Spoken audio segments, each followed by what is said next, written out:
الناس اللي بتفهم في الحمام ياريت تفيدني في الموضوع ده والحكاية باختصار. الجوز ده لسه طبعا جديد، لسه شباب، أول مرة يبيض أو بالظبط تاني مرة.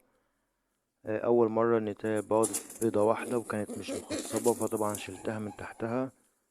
بعدها ممكن بأسبوعين تقريبا باضت للمرة التانية وكانوا بيضتين.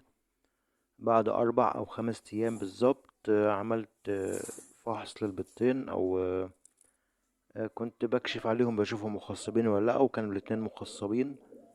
والتخصيب كان باين جدا، يعني ما كانش فيه شك انهم مش انهم مخصبين، لا كان التخصيب باين جدا جدا جدا. طبعا الناس اللي بتربي حمام عارفة شكل التخصيب بيكون عامل ازاي.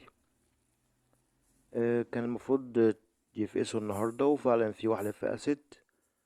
طبعا بعدها المفروض بساعات او بيوم بالكتير التانية بتفقس. بس لما فقست انا بكشف على البيضة التانية بشوفها لقيتها فاضية.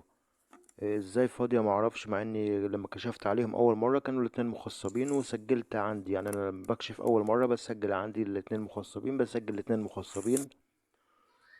لو واحدة بس مخصبة بسجل واحدة مخصبة، وطبعا برمي التانية، بشيلها من تحت من تحت الحمام طبعا، بس بستنى عليها كام يوم يعني بقى عشان اتأكد انها مش مخصبة، وبعد كده بشيلها.